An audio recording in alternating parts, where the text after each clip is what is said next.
धनवर्षण। किसी एक गांव में एक ब्राह्मण रहा करते थे। ये एक बहुत करामाती मंत्र जानते थे। मंत्र का गुण यह था कि एक विशेष प्रकार का नक्षत्र योग आने पे जब उसका प्रयोग किया जाता तो आकाश से नाना प्रकार के रत्न और धन की वर्षा होने लगती थी। उस ब्राह्मण के पास एक बूढ़े विद्यमान विद्यार्थी पढ़ते थे। एक दिन एक काम से ब्राह्मण उस विद्यार्थी को लेकर घर से बाहर हुए।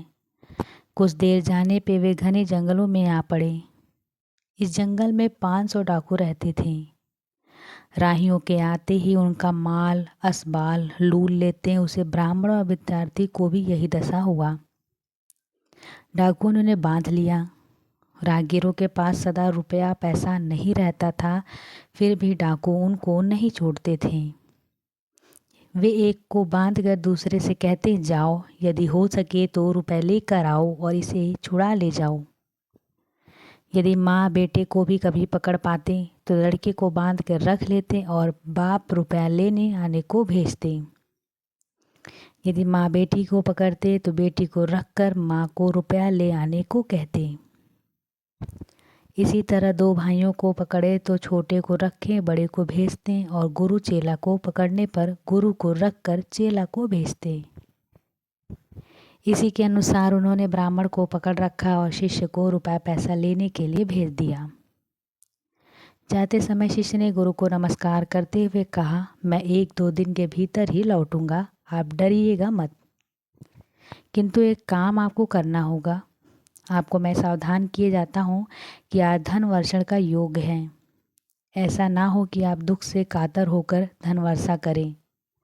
यदि करेंगे तो खुद भी मरेंगे और ये 500 डाकू भी मरेंगे। शिष्य ऐसा कह के रुपयों के लिए घर की ओर चले। संध्या के समय पूरब की ओर चांद उगने लगा। ब्राह्मण ने देखा नक्षत्र योग आ रहा है। देखकर उन्होंने सोचा, अच्छा, धन के लिए ही डाकू ने हमको नाना प्रकार के कष्ट दे रहे हैं। यह धन वर्षण का योग तो दिखाई देता है। मैं इतना कष्ट क्यों सहूं? मैं इसी समय मंत्र से बल के धन बरसाकर इन्हें देकर क्यों न चला जाऊं? यह सोचकर क्यों पकड़ा है, कहना व्यर्थ है। उन्हें जवाब दिया, धन के लिए। ब्राह्मण ने कहा, यदि यही बात है तो मेरा बंधन खोल दो, स्नान करने दो, नए वस्त्र पहनने दो, चंदन लगाने दो और फूलों की माला पहनने दो। डाकुओं ने वैसा ही किया। ब्राह्मण ने मंत्र पढ़कर जो ही आकाश की ओर देखा तो ही आकाश से नाना धन रत्नों की छड़ी लग गई। डाकू जिसे जितना हो सके उस धन को लूटकर अपने कपड़ों में बांध के चलते बने। ब्राह्मण भी उनके पीछे पीछे जाने लगा।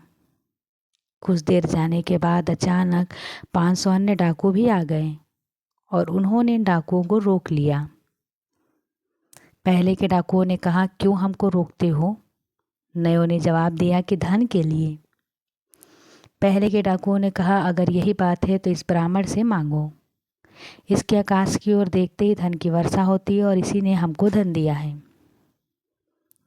नए डाकुओं ने पहले के डाकुओं को छोड़कर ब्राह्मण को ही पकड़ लिया और बोले, बाबा जी, हम लोग को भी धन दे दो।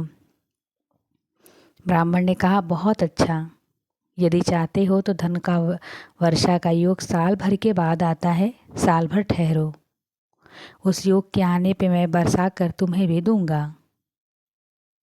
डाकू बिगड़ उठे, बोले, क्यों रे दुष्ट ब्राह्मण, इनके लिए भी वर्षा हुई और हम लोगों के लिए साल भर बाद? यही कहकर उन्होंने उन्हें काट कर रास्ते में फेंक दिया और साथ ही दौड़कर डाकू को भी पकड़ लिया। फिर क्या था, दोनों दलों में भयंकर मारामारी शुरू हुई। कितने ही मरे, कितने बचे। जो बचे उन्हें फिर गोलमाल शुरू हुआ। इस प्रकार अंत में सिर्फ 2 आदमी बच गए और शेष सभी मरकर समाप्त हो गए। बचे हुए आदमी सारा धन लेकर जाते जाते गांव के पास आए। वहां उन्होंने एक वृक्ष के नीचे रुपयों को बिछा रखा है। उनमें से एक तलवार लेकर वृक्ष पे चढ़ गया और पहरा देने लगा। दूसरा खाने को भात लेने के लिए गांव में गया। तलवार लेकर पहरा देने वाले ने सोचा कि अगर वह लौट कर आया तो धन को 2 हिस्सों में बांटना पड़ेगा। यह सोचकर उसने तलवार को संभाल कर पकड़ लिया और उसके आने की राह देखने लगा।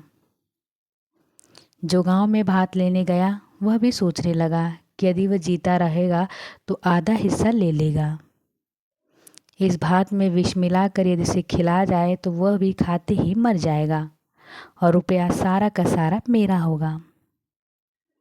यह सोचकर खुद तो उसने आधा खा लिया और बाकी में विष मिलाकर ले आया। आदमी पहले से सज धज कर बैठा था। दूसरे के आते ही तलवार से उसके 2 टुकड़े कर एक गुप्त स्थान में फेंक दिया। फिर खुद भी विषाक्त भात खाकर मर गया। इधर गुरु को छुड़ाने के लिए शिष्य रुपया पैसा लेकर 2 दिन के भीतर ही आ पहुँचे। आकर देखा गुरु वहाँ नहीं है और धन रत्न चारों ओर बिखरा पड़ा है।